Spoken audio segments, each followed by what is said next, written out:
साथियों, स्वागत है आपका सच सीधी और सधी हुई बात में। आज हम अपने बचपन में कहावत सुना करते थे कि फिजिक्स और केमिस्ट्री बड़ी बेवफा है, शाम को पढ़ो तो सुबह सब सफा है। इसी कथन को मिथक साबित करने के लिए, झूठा साबित करने के लिए आज हम बैठे हैं मनसा यादव सर के साथ, जो भवंस मेहता विद्याश्रम में शिक्षण कार्य कर रहे हैं। लगभग 10 सालों का एक्सपीरियंस लिए हुए, केमिस्ट्री के क्षेत्र में बहुत अच्छा काम किए। सर, आपका बहुत बहुत स्वागत है हमारे चैनल पर। बहुत बहुत धन्यवाद सर। सर, बच्चे केमिस्ट्री को लेकर के बहुत कंफ्यूज रहते हैं, केमिस्ट्री को लेकर के बड़ी ऊहापोह की स्थिति में रहते हैं। सबसे पहले मैं आपसे यही जानना चाहता हूं, सर, केमिस्ट्री का अर्थ क्या है? देखिए, केमिस्ट्री से पहले हम आपसे डिस्कस करना चाहेंगे कि इसकी शुरुआत जहां साइंस से हुई। जी। सबसे पहले जैसे कोई भी बच्चा क्लास 9-10 में पढ़ रहा होता है तो उसको साइंस सब्जेक्ट मिलता है, लेकिन वो 6, 7, 8 से ही साइंस पढ़ते चला आता है। लेकिन 6, 7, 8 से जब वो साइंस पढ़ना शुरू करता है तब वो साइंस की उस डेप्थ नॉलेज को गेन नहीं कर पाता है, जिसकी वजह से आने वाले समय में जब साइंस डिवाइड हो जाती है, जिसमें फिजिक्स, केमिस्ट्री और बायो 3 पार्ट बन जाते हैं, तो वहां उसको बहुत समस्या होना शुरू हो जाती है। जी। जिसकी वजह से ये समझ में आने लगता है कि केमिस्ट्री टफ है। सबसे पहला विषय ये है कि साइंस क्या है। जी बिल्कुल। ठीक है सर, साइंस क्या है अगर इसकी बात करते हैं तो बचपन में UP board, English medium, Hindi medium, हर जगह एक छोटा सा इसकी डिफिनीशन बताई जाती थी कि सुव्यवस्थित, सुसंगठित ज्ञान को विज्ञान कहते हैं। मतलब कि एक अरेंज मैनर में अगर हम किसी भी टॉपिक को अगर पढ़ते हैं तो वो विज्ञान है, यानी वो साइंस। बिल्कुल। फर्दर साइंस को हमने कई पार्ट में क्लासिफाई किया। क्लासिफिकेशन के दौरान हमने फिजिक्स, केमिस्ट्री और बायो, ये 3 पार्ट पढ़े।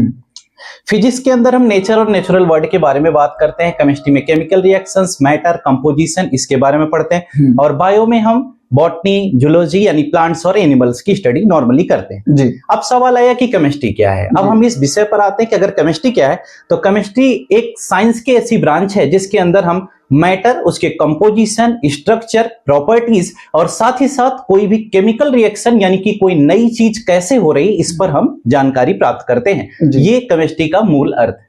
जी। केमिस्ट्री का कोई ऐतिहासिक परिप्रेक्ष्य बताइए। देखिए, केमिस्ट्री अगर हम बात करते हैं तो 500 ईसी से अगर हम इसको देखें, सी से 500 सी के, यानी कि अगर हम देखें 6वीं शताब्दी की पहले की बात अगर हम करते हैं तो वहां से इसकी शुरुआत।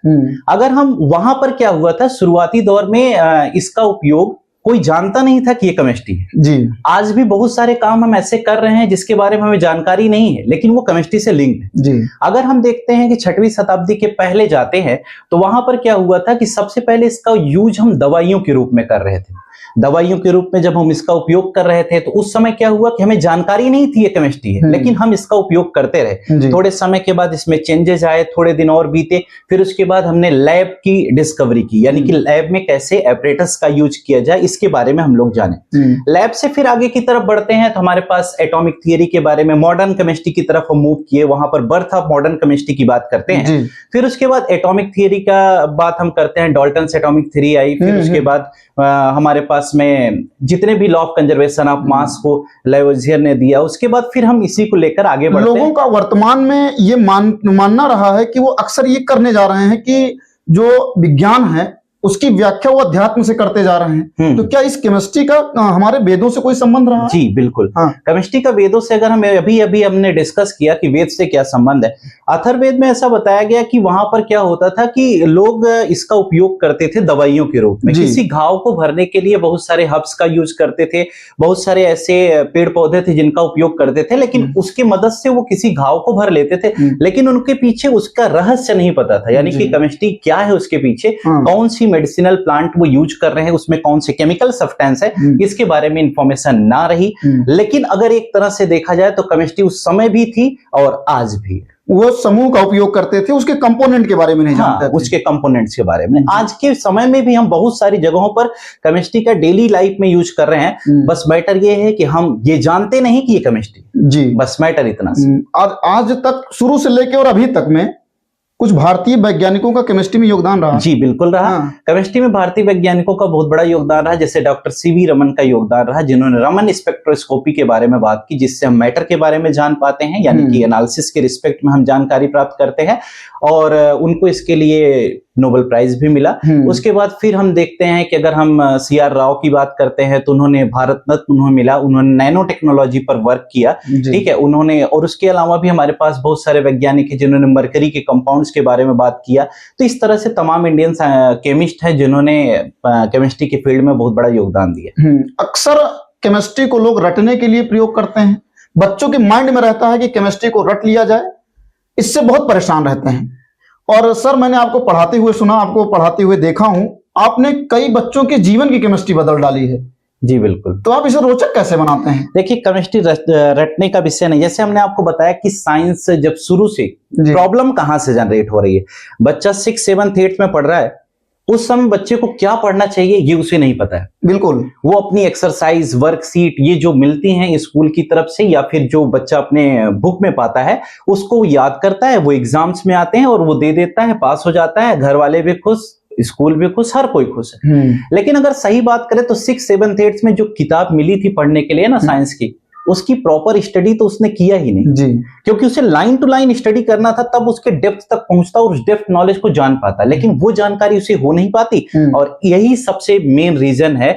और बाद में फिर 9, 10th में आने के बाद जैसे जैसे सिलेबस ब्रॉड होता जाता है तो उसकी समझ से परे हो जाता है, क्योंकि कोई भी विषय हो, चाहे वो फिजिक्स हो, चाहे केमिस्ट्री हो, चाहे बायो हो, जब तक आप डेप्थ नॉलेज नहीं गेन करेंगे तब तक कोई मतलब नहीं है। रही बात केमिस्ट्री रटने का विषय है या नहीं, केमिस्ट्री रटने का विषय नहीं, केमिस्ट्री जैसा इंटरेस्टिंग सब्जेक्ट तो कोई नहीं है। मैं केमिस्ट्री टीचर, बहुत बच्चे डरते हैं ये। हाँ, डरते जरूर है, लेकिन इसके जैसा इंटरेस्टिंग सब्जेक्ट नहीं है। ये डर इसलिए लग रहा है, रट लोग इसलिए रहे क्योंकि ये आ इसलिए नहीं रहा है क्योंकि उन्हें बेसिक चीजें नहीं पता जी। जहां से इसकी, जब 9th में बच्चा होता है उस समय उसको बहुत ज्यादा फोकस करना चाहिए पढ़ने पर, लेकिन उस समय भी वो उतना सीरियस नहीं होता पढ़ाई को लेकर के, इसीलिए क्लास 9th के बाद फिर 10th में पहुंचता है, 10th किसी तरह पास होता है, फिर 11th में आने के बाद बड़ी दयनीय दशा हो जाती है, फिर फेल होना, पास होना, फेल होना, यही लगा रहता है और 30-40% के साथ फिर कोई मतलब नहीं है पढ़ाई। ये जैसे अभी आपने केमिस्ट्री बताया कि जो है क्या कहते हैं बहुत इजी है, मेरे ख्याल से जैसे 9th क्लास में जब बच्चा जाता है तो फिजिक्स के रिस्पेक्ट में केमिस्ट्री में उसे कॉमर्शियल एग्जांपल बहुत कम मिलते हैं। हाँ, कि हम उसके घर से संबंधित कोई उदाहरण देकर के उसे समझाएं। नहीं, ऐसा जरूरी नहीं है जी, क्योंकि क्लास 9th में जाने के बाद देखिए केमिस्ट्री एक ऐसा विषय है, इसको आप अगर डेली लाइफ से रिलेट कर दें तो इससे अच्छा कुछ है ही नहीं जी। आप जैसे जो कुछ जीवन में, मैं बिल्कुल बताता हूँ, जो कुछ जीवन में हम पढ़ रहे हैं, कर रहे हैं, अगर केमिस्ट्री ना हो तो मुझे लगता है वो हो ही नहीं सकता। ये कॉन्फिडेंटली हम कह सकते हैं। थोड़ा टोकना चाहूंगा आपको यहाँ पे जी। अक्सर जितने भी शिक्षक हैं, मैथ वाले के पास जाओ तो कहता है बिना मैथ पढ़े काम नहीं चलेगा, दुनिया में सब कुछ मैथ है। फिजिक्स वाले के पास जाओ तो कहता है कि इससे इंटरेस्टेड सब्जेक्ट कोई नहीं है। जी बिल्कुल। आज आप केमिस्ट्री के साथ हमारे साथ बैठे तो आप कह रहे बिना केमिस्ट्री कुछ हो ही नहीं सकता है। बच्चा इन सब चीजों में कंफ्यूज है कि अगर सर केमिस्ट्री के बिना कुछ हो नहीं सकता, ये नहीं कह रहा हूं जी। केमिस्ट्री एक ऐसा सब्जेक्ट है, अगर आप इसको डेप्थ में पढ़ लिए तो आपके साथ फ्यूचर में क्या होने वाला है, ज्योतिषाचार्य के पास जाने की जरूरत नहीं सर। आपको कल आपके साथ क्या होने वाला है ये आपको भली भांति पहले से ही पता होगा। क्यों? क्योंकि जिस तरह हमारे एटम्स, मॉलिक्यूल्स कंबाइन हो रहे हैं, बॉन्डिंग हो रही है, ब्रेकिंग हो रही है, इसके अलावा संसार में कुछ हो ही नहीं रहा है जी। जैसे मॉलिक्यूल स्टेबल होने के लिए किसी से, कोई एटम किसी दूसरे एटम के कांटेक्ट में क्यों जाता है? मॉलिक्यूल बनाना चाहता है, कंपाउंड बनाना चाहता है। क्यों बनाना चाहता है? क्योंकि ऑक्टेट रूल फुलफिल हो जाए, वो स्टेबल हो जाए, स्टेबिलिटी गेन करने के लिए वो ऐसा कर रहा है। हम आप एक दूसरे के कांटेक्ट में क्यों है? कोई निस्वार्थ भाव से कोई किसी के कांटेक्ट में है ही नहीं। बिल्कुल बिल्कुल बिल्कुल। उसका सिर्फ मतलब ये, जैसे इलेक्ट्रॉन का लूज होना और इलेक्ट्रॉन का गेन होना या इलेक्ट्रॉन की शेयरिंग होना, तो सेम चीज है ना, कि अगर हमें आपसे कोई जरूरत है, आपको हमें कोई जरूरत है, हमसे कोई जरूरत है, तभी हम एक दूसरे के कांटेक्ट में है ना। इसका मतलब ये तो केमिस्ट्री से कंप्लीटली रिलेटेड हो गया ना। बिल्कुल। इसका मतलब कि जो ये कहा जाता है कि हर कोई अपने स्वार्थ की वजह से जुड़ा हुआ है। लेकिन मेरा ये मानना है कि केमिस्ट्री स्वयं स्टेबल नहीं है। फॉर एग्जाम्पल अभी देखिए डाल्टन ने अपना एक्सपेरिमेंट दिया कि दुनिया में सबसे छोटा परमाणु है। एटम के बारे में उन्होंने कहा सबसे छोटा एटम है। 95 ईयर्स तक लोग उसे स्टडी करते रहे, पढ़ते रहे, जानते रहे और उन्हें केवल एटम पता था जी। लेकिन जब 1897 आता है तो जे थॉमसन आ जाते हैं और डायरेक्ट बता देते हैं कि जो डाल्टन ने बताया सब बेकार है। देखिए टेक्नोलॉजी नई नई आती जा रही है, तो डिस्कवरी नई नई होगी, क्योंकि इलेक्ट्रॉन के अंदर भी कुछ निकलने का प्रयास। देखिए अगर हम इलेक्ट्रॉन, प्रोटॉन, न्यूट्रॉन की बात करते हैं तो देखिए अब 9th में हम पढ़ते थे इलेक्ट्रॉन, प्रोटॉन, न्यूट्रॉन इलेक्ट्रॉन बताया जाता है। जी 11th में जाते हैं तो 2000 पार्टिकल और समझ में आते हैं। जब हम पीजी करते हैं तो हमें और ज्यादा जानकारी होती है, मेसॉन्स के बारे में भी, पाई मेसॉन्स के बारे में पढ़ते हैं। तो वो क्या है कि वो तो क्लास वाइज जैसे हमारे माइंड का ग्रोथ होता है उसी हिसाब से हमें नॉलेज दिया जाता है। एक बहुत बड़ा कंफ्यूजन और लोगों को रहता है कि जब ये गलत है तो पढ़ाया क्यों जाता है। जैसे केमिस्ट्री में हर बच्चे का अक्सर बच्चे कहते हैं कि अगर डाल्टन गलत है तो उसे सिलेबस में क्यों रखा जाए? अगर डाल्टन को सिलेबस में नहीं रखा जाएगा, डाल्टन की एटॉमिक थ्योरी नहीं पढ़ाई जाएगी तो इलेक्ट्रॉन, प्रोटॉन, न्यूट्रॉन का कॉन्सेप्ट समझ में नहीं आएगा। बिल्कुल बिल्कुल, उसका क्योंकि जो जिस लेवल से काम करता हुआ चला है सर, उन सबको पढ़ना पड़ेगा। तभी हम उसके बाद, अगर हम डाल्टन एटॉमिक थ्योरी नहीं जानते हैं तो इलेक्ट्रॉन की डिस्कवरी का जिक्र ही नहीं होगा। बिल्कुल नहीं हो सकता, क्योंकि हम कैसे पढ़ाएंगे कि इलेक्ट्रॉन की डिस्कवरी पहले हुई? नहीं, पहले तो डाल्टन आए थे, एटम बताए थे, एटम के बाद इलेक्ट्रॉन की डिस्कवरी हुई ना, ये मैटर है। तो सबका अपना अपना अस्तित्व है और जिन्होंने जो कुछ भी किया है वो बहुत अच्छा किया है, सब बड़े सम्मानित है। हम तो बड़े केमिस्ट का धन्यवाद कहते हैं कि उन्होंने इतनी सारी जानकारी दी, नहीं तो आज हमें कुछ जानकारी नहीं होती, लेकिन हम केमिस्ट्री को फॉलो करते होते। फिर कह रहा हूं, केमिस्ट्री को फॉलो करते होते। आज के समय में तमाम बॉन्ड बन रहे हैं, टूट जा रहे हैं। क्यों टूट जा रहे हैं? क्योंकि उन्होंने केमिस्ट्री नहीं पढ़ी, इसलिए ऐसा हो रहा है। एकदम हकीकत की बात हम आपको बता रहे। ये तो बहुत अच्छी बात बता रहे हैं। जितने भी बॉन्ड आज के समय में बन रहे हैं, अगर केमिस्ट्री पढ़ करके बॉन्ड बनाया जाए तो बॉन्ड ब्रेक नहीं होगा, गारंटी। जी ठीक है। लोग कहते हैं कि वो मिले, हमें छोड़ दिए। अरे छोड़ना तय था। जब NaCl बनने के बाद भी ब्रेक हो जा रहा है, इतना स्ट्रॉन्ग कंपाउंड होने के बाद भी, तो आप कैसे कहते हो कि कोई आयनिक बॉन्ड इतना स्ट्रॉन्ग होने के बाद टूट गया, तो आपका और दूसरे का बॉन्ड कैसे इतना अच्छा हो सकता है? तो इसमें दुख करने की कोई जरूरत नहीं है। लोग हमसे मिल ही रहे हैं हमें छोड़ने के लिए। फिर अध्यात्म तो यही पहुंच जाता है। हाँ, तो बात दुनिया में कुछ स्टेबिलिटी है, जब स्टेबिलिटी नहीं है इसीलिए तो।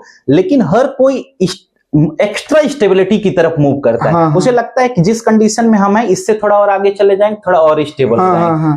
पिछले वाले से ज्यादा स्टेबल बॉन्ड दूसरे के कांटेक्ट में आने से बनता है, लेकिन पिछला टूट गया तो ये भी तो समझना चाहिए कि अगला भी टूट जाएगा, और अगला टूटता है तो फिर दुख होता है। यही तो अध्यात्म कहते हैं, उन्होंने मुझे छोड़ दिया या हमारा। अरे कोई वो तो अभी एक सर थे, पढ़ाया करते थे, बहुत अच्छा उनका आता था, तो वो डायरेक्ट कहते थे कि जो है पुराने की याद तब तक आती है जब तक नया वाला जबरदस्त ना हो। हाँ, सही बात है ना। अगर नया वाला हाईली इलेक्ट्रोनेगेटिव होगा तो पुराने को रिप्लेस करके बॉन्डिंग तो बना लेगा, और हाईली इलेक्ट्रोपॉजिटिव होना चाहिए। कुछ क्लास में आप डेमो एक्सपेरिमेंट करते हैं? जी बिल्कुल। डेमो एक्सपेरिमेंटल के बारे में क्या कहें? देखिए, अगर सबसे दो चीज शिक्षक के लिए बड़ी जरूरी है कि अगर कोई भी शिक्षक, जो भी टीचर पढ़ा रहा है, अगर केमिस्ट्री का टीचर है या किसी भी सब्जेक्ट का टीचर है, वो चाहेगा तो बच्चे को आ जाएगा।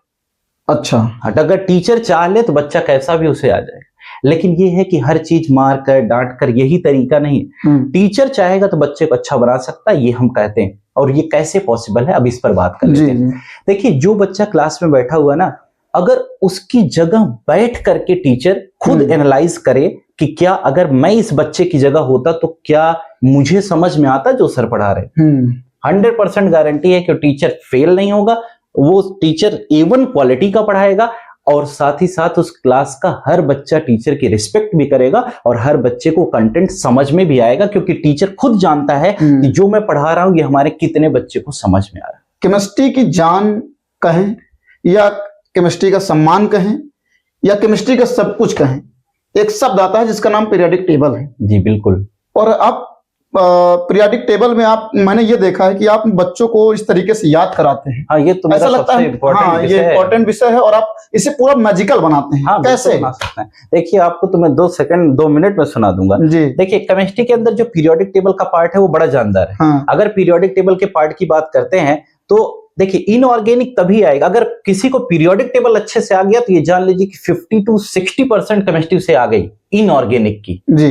अगर उससे पीरियोडिक, जैसे ऑर्गेनिक में IUPAC आ गई 50% आ गया, मैटर ठीक है। और अगर इनऑर्गेनिक में आपको पीरियोडिक टेबल अच्छे से आ गया तो फिर बच्चे को कोई दिक्कत होने वाले नहीं है, क्योंकि पीरियोडिक टेबल में सारा चीज तो पीरियोडिक टेबल में है। इनऑर्गेनिक का सारा पार्ट किसी याद कैसे करें, ये सबसे बड़ा प्रश्न। बिल्कुल सुनाता हूँ आपको। अगर जैसे ग्रुप वाइज हम पहले जैसे 9th 10th में होते हैं तो बच्चे क्या करते हैं, 1 to 30 याद कर लेते हैं, हाइड्रोजन, हीलियम, लिथियम, बेरिलियम। उससे गाड़ी नहीं चलेगी, वो केवल रटने का तरीका हो गया, उससे क्लास 9th पार हो जाएगा बस।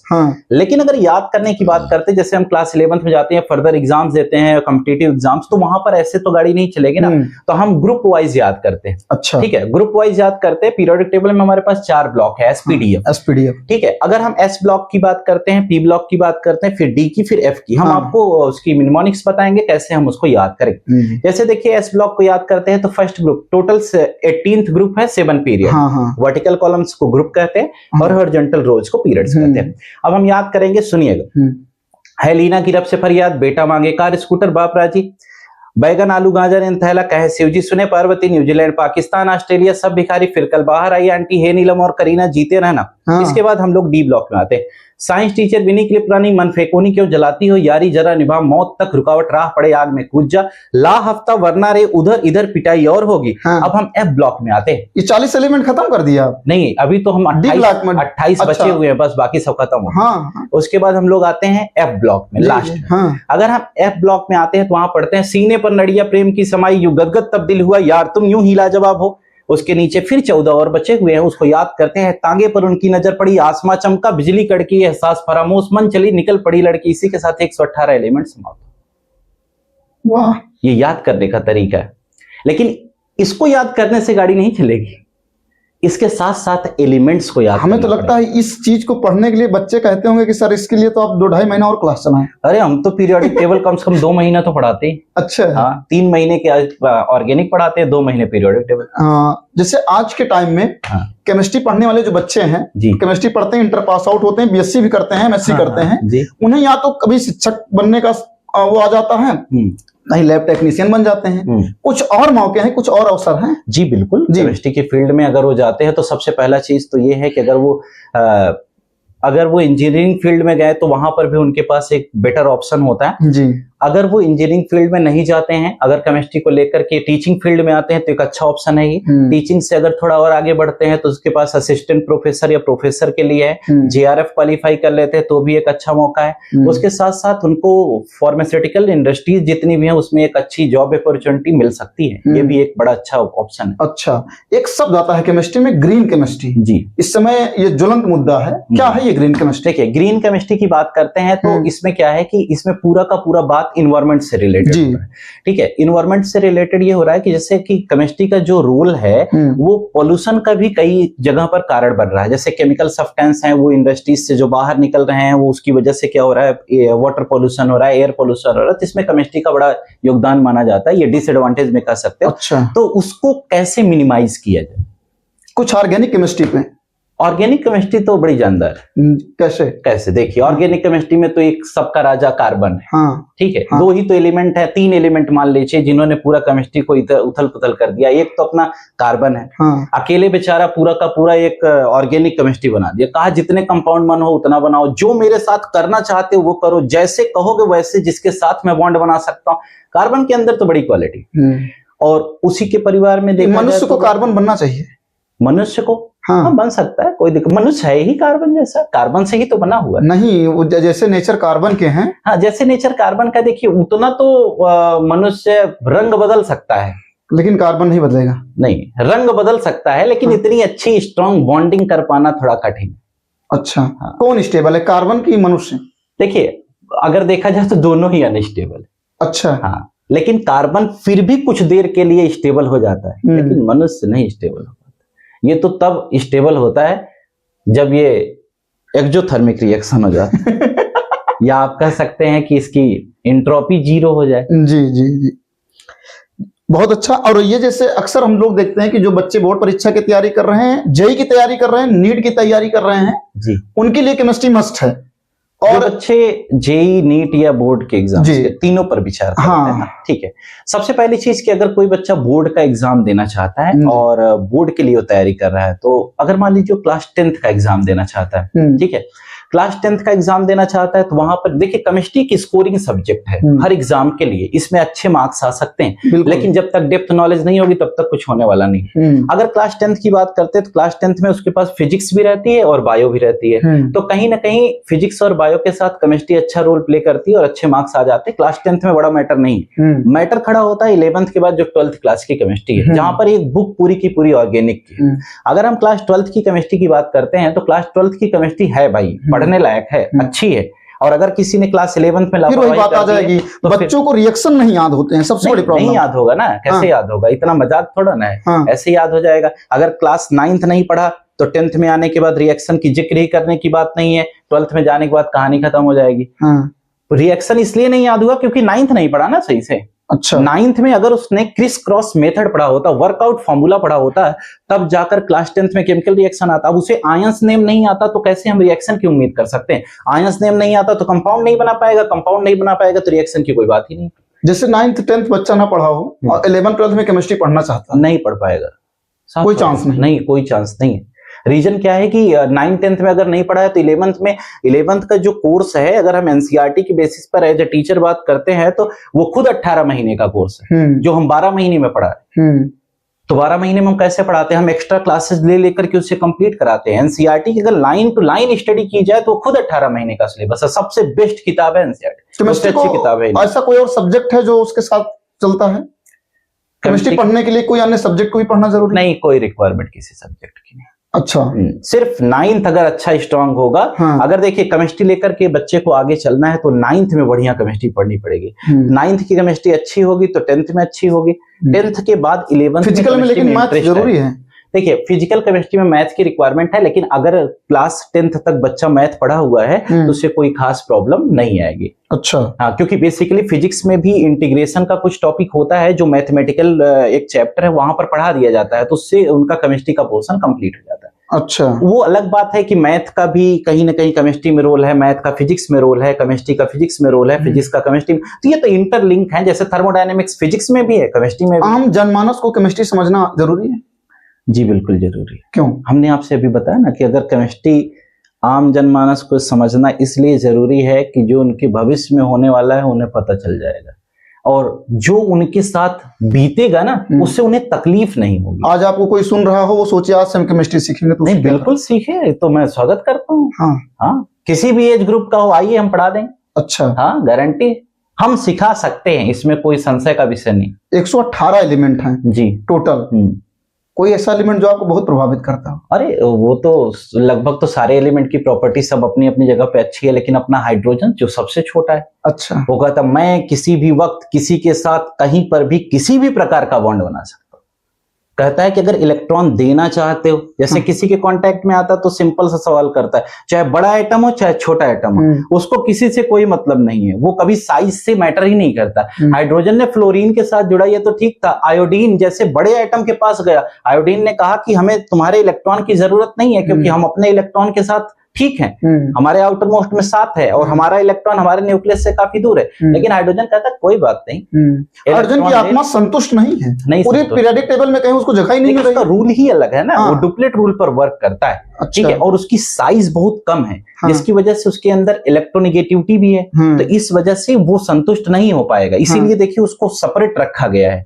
वो इलेक्ट्रॉन लूज भी कर सकता है, इलेक्ट्रॉन गेन भी कर सकता है, वो कंडीशनल है। जरूरत पड़ी तो इलेक्ट्रॉन दे सकता है, जरूरत पड़ी तो इलेक्ट्रॉन ले सकता है, और अगर कहीं दूसरी केस आई तो शेयरिंग भी कर लेता है, यानी कोवेलेंट बॉन्डिंग भी कर सकता है। तो मेटल के साथ ही क्यों रखा गया उसे? किसको? हाइड्रोजन। रखा कहाँ गया उसको? अच्छा सर, वो गलत हमारे पास इंफॉर्मेशन है कि अगर हाइड्रोजन की बात करते हैं तो जो फर्स्ट ग्रुप में हम उसे देख पा रहे हैं, वो फर्स्ट ग्रुप में हाइड्रोजन को कट किया गया, वो हाइड्रोजन पीरियोडिक टेबल में उससे अटैच्ड नहीं है। हाइड्रोजन को हम फर्स्ट ग्रुप और 17th ग्रुप दोनों जगह पर पाते हैं, और हम ये कह सकते हैं कि क्योंकि एक बार फिर से रिपीट करिए। हाइड्रोजन जो है फर्स्ट और 17th दोनों ग्रुप में प्लेस्ड है जी, लेकिन दिखाया फर्स्ट ग्रुप में गया है क्योंकि ये इलेक्ट्रॉन को लूज भी कर सकता है, और जब इलेक्ट्रॉन को गेन करेगा तो हम इसे 17th ग्रुप के रिस्पेक्ट में समझते हैं, क्योंकि वहां पर हैलाइड आयन बनते हैं, वो एक इलेक्ट्रॉन को एक्सेप्ट करने की क्षमता रखते हैं जी। ठीक है, इसकी पोजीशन इसीलिए फिक्स नहीं है। ठीक है, और हम जैसे देखें तो हमारे पास 11th ग्रुप के एलिमेंट हैं जिसे हम कॉइनेज मेटल कहते हैं, वो भी +1 वैलेंसी शो कर सकते हैं। तो ज्यादातर हम इसे फर्स्ट और 17th के रिस्पेक्ट में देखते हैं, इसीलिए मेटेलिक नॉन मेटेलिक दोनों कंडीशन शो कर रहा है। इसीलिए हाइड्रोजन कभी पहले लिखा जाता है कंपाउंड में, कभी हाइड्राइड के रूप में बाद में लिखा जाता है, ये इसका मैटर है। अच्छा हाँ, ये बहुत कम लोगों को पता है। हो सकता है कुछ लोग पढ़ा रहे हैं उन्हें भी ना पता हो। नहीं ऐसा तो नहीं है, लोग पता तो होना चाहिए, अगर नहीं पता है तो अब तो जानकारी हो जानी चाहिए। अच्छा, इसमें सबसे बड़ा चीज तो अगर ये देखा जाए कि केमिस्ट्री जो है अभी मैंने कहा ना कि जो केमिस्ट्री है बच्चों के बीच में बहुत कठिन है, हाँ। ये 3 सब्जेक्ट, मतलब तीनों सब्जेक्ट जैसे होता है हाँ। साइंस में, फिजिक्स केमिस्ट्री मैथ या फिजिक्स केमिस्ट्री बायो, हाँ। उसमें सबसे कठिन केमिस्ट्री है। इसके लिए कुछ बच्चों का, देखिए बच्चों को हम सिर्फ इतना बताना चाहेंगे, हाँ। जैसे हर क्लास वाइज हम बता देते हैं कि अगर क्लास 9th में आप पढ़ रहे हो, ठीक है, मेरी बात को गौर से सुनिएगा, केमिस्ट्री कठिन नहीं है बेटा। अगर आप क्लास 9th में पढ़ रहे हो तो सबसे पहले आप ध्यान दीजिए कि 9th पर फोकस करिए। 9th में अगर आप मान लीजिए क्लास 9th में जाने वाले हैं तो आपसे एक रिक्वेस्ट है, क्लास 6, क्लास 7th और क्लास 8th की बुक एक बार रीड कर लीजिए बढ़िया से, अगर आप अच्छा पढ़ना चाहते हैं। क्योंकि देखिए पढ़ाई मजाक नहीं और पढ़ाई सबके बस की बात भी नहीं। अगर सबके बस की बात होती सब बड़े आदमी बन गए होते। ठीक है, पढ़ना इतना आसान नहीं है, लेकिन हाँ अगर चाहोगे तो अच्छा कर सकते हो। अगर आप क्लास 9th में जा रहे हो तो सबसे पहले आपको 6, 7, 8th की एनसीईआरटी बुक बढ़िया से रीड कर लीजिए, ठीक है। और क्लास 9th में रहते हुए क्लास 9th की डेप्थ स्टडी करना जरूरी है। जैसे एक सिंपल सी बात बताते, क्लास 9th में बच्चे को एनसीईआरटी बुक पढ़नी चाहिए बढ़िया से। हाँ। एनसीईआरटी की एक्टिविटी अच्छे से सॉल्व करनी चाहिए। एक्टिविटी अपने टीचर की मदद से, अगर वो प्रैक्टिकल लैब में जाकर के कर लेता है केमिस्ट्री लैब में, तो वो हमेशा उसको याद रहेगी, कभी भूलेगी नहीं। एनसीईआरटी में बड़े अच्छे कंटेंट लिखे गए जी। दूसरा, उसको अगर मान लीजिए एनसीईआरटी थोड़ा टफ होती है, उसको अगर मान लीजिए इंग्लिश उसकी समझ में नहीं आ रही है, तो वो क्या कर सकता है, वो एस चांद बुक पढ़ सकता है। एस चांद बुक में क्या है कि वो बहुत एक्सप्लेनेशन बड़ा अच्छा है और वहां से उसको कम समय में ज्यादा नॉलेज मिल सकती है। अगर बच्चा अपने आप को बहुत अच्छा मानता है, बहुत अच्छा समझ रहा है और उसे लगता है कि और उसे पढ़ना चाहिए, तो उसके बाद वो केमिस्ट्री के लिए पियर्सन बुक पढ़े जी, ठीक है। और अगर उसके साथ साथ पियर्सन से पहले वो आईसीएससी बोर्ड की एस चांद पढ़ सकता है। अच्छा, अगर आईसीएससी बोर्ड की एस चांद पढ़ ले उसके बाद पियर्सन पढ़ ले, मजाल नहीं है किसी को उससे केमिस्ट्री का क्वेश्चन पूछे और बता ना पाए। अच्छा, ये इतनी किताबें बड़ी अच्छी हैं और इसको पढ़ सकते हैं। और क्लास 10th में जाने के बाद केवल 9th भर अच्छे से पढ़ लीजिए, 10th में मुझे कुछ बताना ही नहीं पड़ेगा। कोई केमिस्ट्री का कोई ऐसा मिथक मतलब झूठ, हाँ, समझ गए। हाँ, कोई ऐसा मिथक जिसे आप तोड़ना चाहते हैं? देखिए बहुत सारी बातें केमिस्ट्री में झूठी बताए। सबसे पहला तो ये बताया जाता है कि केमिस्ट्री में सब गलत है। हाँ, ठीक है, कहते हैं सब गलत है लेकिन फिर भी पढ़ाते हैं, और जब गलत था तो क्यों पढ़ाया, ये सबसे बड़ा गलत है। क्योंकि ये भी मानते हैं लोग कि केमिस्ट्री में एक्सेप्शंस बहुत हाँ, है ना, लोग इसी से घबराते, सीधे रास्ते चलते रहते हैं और हाँ, कहता है पहले हमारे पीछे पीछे, वो कहता है फिर गलत रास्ते हाँ, गलत है। हाँ। तो देखिए मैथ में भी तुम कॉन्ट्राडिक्ट करते हैं। हाँ। तो हर सब्जेक्ट में नहीं है उतना, लेकिन केमिस्ट्री में है। अब पहले इस पर बात कर लेते हैं क्यों है केमिस्ट्री में ऐसा।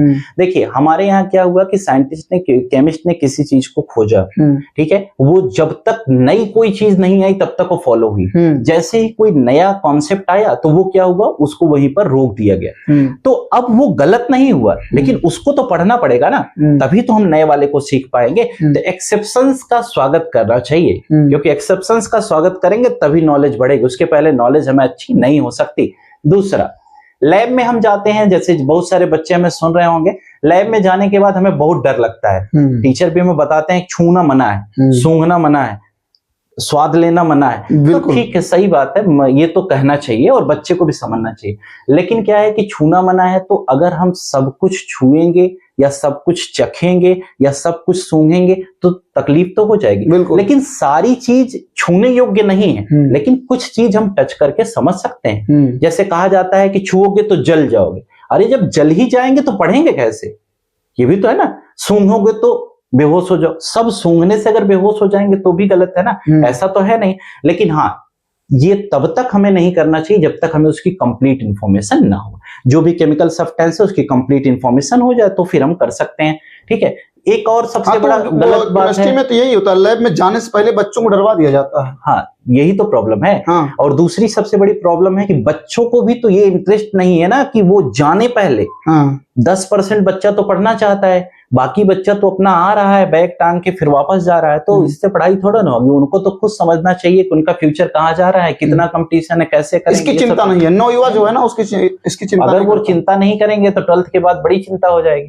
हाँ, 12th तक वाले तो घर में बड़ा सपोर्ट रहता है लोगों को, उसके बाद तो परेशानी हो ही जाएगी। प्रिय पुस्तक आपकी कौन सी है? देखिए किताब में तो अभी अगर हम बात करते हैं प्रेजेंट टाइम पे तो एनसीईआरटी। अच्छा, जैसे आप पढ़ते हैं। हाँ, केमिस्ट्री छोड़ के कौन सी अच्छी पुस्तक? नहीं, और कोई किताब नहीं पढ़ता सर, केवल केमिस्ट्री पढ़ता है। केवल केमिस्ट्री पढ़ता हूँ, अपना जीवन केमिस्ट्री के लिए समर्पित कर दिया ना, बस केवल केमिस्ट्री हमारा पढ़ना है, वही पढ़ता हूँ। फेवरेट राइटर में तो सबसे पहली बात आप मानिए कि सबसे प्लस पॉइंट में कहूँ तो एनसीईआरटी पढ़िए, जिसमें सब राइटर है। अच्छा, हाँ, उसमें अगर आप फर्स्ट पेज को देखेंगे ना तो कितने राइटर हैं हम बता भी नहीं पाएंगे। फॉरेनर को फॉलो करते हैं? हाँ, सब कोई फॉरेन राइटर? देखिए, फॉरेन राइटर में फॉरेन जाने से पहले अपने इंडियन को फॉलो करिए। इंडियन में एक से बढ़ के एक राइटर है। जैसे अच्छा। अभी अपने ओपी टंडन साहब हैं, बड़ी बढ़िया किताब है। जगदम्बा प्रसाद यूनिवर्सिटी में है सर, उनकी बड़ी बढ़िया किताब है ऑर्गेनिक की। अच्छा, है ना। हाँ। लेकिन अगर हम क्लास 12th की बात करते हैं तो क्लास 12th में हम ये सजेस्ट करेंगे बच्चों को कि मॉडर्न एबीसी पढ़ सकते हैं, ओपी टंडन पढ़ सकते हैं, ये किताबें उनके लिए बड़ी बेस्ट हैं। बालाजी की भी है बुक्स जो आती है पब्लिकेशन में, वो भी बड़ी अच्छी किताबें, उसको भी पढ़ सकते हैं। किताबें सब अच्छी हैं लेकिन पढ़ना पड़ेगा। अच्छा, हाँ, चाहे फॉरेन राइटर की हो चाहे। मूवी देखते हैं? हाँ, मूवी देखते हैं? नहीं, पिक्चर नहीं देखते? बहुत कम चांसेस हैं, कभी कभार। अच्छा, कोई अच्छी पिक्चर रही हो आपके लिए जैसे आप बहुत पसंद करते 2-3 साल तो हो गया, देखा ही नहीं। अच्छा, अगर देखे हो अच्छी लगी हाँ, हो? कभी देखा था, कबीर सिंह देखा था एक बार। हाँ। हाँ, और तो कोई पिक्चर नहीं। केमिस्ट्री ही देखते हैं? हाँ, बस इसी से रिलेटेड। अच्छा, हाँ। केमिस्ट्री से रिलेटेड होना चाहिए। हाँ, केमिस्ट्री में मतलब मेरा दिन भर का शेड्यूल यही है, स्कूल पढ़ाने के बाद घर पे ऑनलाइन पढ़ाना, बस। कबीर सिंह की केमिस्ट्री है बड़ी खतरनाक। हाँ हाँ, खतरनाक है। हाँ। उसका भी रीजन बताया तो आपको। अच्छा। यही जो था ये वो समझ नहीं पाया, इसी वजह से ऐसा हो गया। कोई प्रिय नेता जो प्रभावित नेताओं करता? पर कोई बातचीत नहीं सर। अच्छा, किसी को नहीं फॉलो किसी को फॉलो नहीं करता। क्यों, जबकि चला तो सब वही रहे हैं? कोई मतलब नहीं है। अच्छा, किसी से क्या लेना देना। मतलब हर शिक्षक ही क्यों बोलता है? क्या मतलब? और सबसे ज्यादा परेशान शिक्षक है। हाँ, तो शिक्षक के क्षेत्र में जब काम होगा तो देखा जाएगा, अभी तो कोई बात ही नहीं। अच्छा, आपके जीवन में जो प्रगति हुई, आप इतना यहाँ तक आए, एक अच्छे विद्यालय पढ़ा रहे हैं जी बिल्कुल। किसी का योगदान रहा? हाँ। किसका? अगर हम इसमें योगदान की बात करें तो शुरुआती दौर से अगर देखा जाए तो माता पिता का तो सबसे बड़ा श्रेय होता है। उसके बाद मेरे मौसा मौसी ने मेरे लिए बहुत कुछ किया। अच्छा। और उसके बाद अगर हम देखते हैं तो गुरुजनों का तो सदैव सम्मान है। वो उस समय से मेहनत हमारे पीछे कर रहे थे और आज मैं खुद सौभाग्यशाली हूँ, उनकी छत्र साया में रह रहा हूँ। अच्छा। इससे बड़ा सौभाग्य और क्या हो सकता है? कोई बीच में और प्रभावित किया? नहीं, अभी कुछ नहीं। आपकी केमिस्ट्री क्या है? आपकी केमिस्ट्री क्या? मेरी केमिस्ट्री बस केमिस्ट्री है, जैसे चल रही है, बढ़िया है। बताना नहीं चाह रहे हैं? नहीं, उस पर कोई विचार अभी तो नहीं। चलिए साथियों, खमठोक खेलता है जब नर, पर्वत के जाते पांव उखड़, और मानो जब जोर लगाता है पत्थर पानी बन जाता है। एक एम, एक लक्ष्य और एक विषय के साथ मेरे द्वारा जितने भी प्रश्न पूछे गए, सर ने बहुत अच्छे से उत्तर दिया और मुझे जहां तक पूर्ण विश्वास है कि मेरे द्वारा पूछे गए प्रश्नों से आप भी संतुष्ट होंगे। ये पॉडकास्ट अगर अच्छा लगा हो और मेरे द्वारा कुछ प्रश्न छूट गए हो तो आप उसे कमेंट बॉक्स में लिख सकते हैं। मैं दोबारा फिर से एक बार आऊंगा सर के साथ और ऐसे ही बातचीत करूंगा। और सबसे अच्छी बात यह है कि अगर आप सर को देखना चाहते हैं पढ़ाते हुए तो इनका एक यूट्यूब चैनल है जो आप बोर्ड में देख सकते हैं, उसका नाम है द सीक्रेट ऑफ केमिस्ट्री। क्या गजब का टाइटल रखे हैं कि केमिस्ट्री में क्या क्या चीजें छुपी हुई हैं, उन सबको बताने की पूरी कोशिश जारी रहती है। और आशा करता हूं कि आप लोगों को यह संवाद बहुत पसंद आया होगा। देखते रहें सच, सीधी और सधी हुई बात। जय हिंद, जय भारत।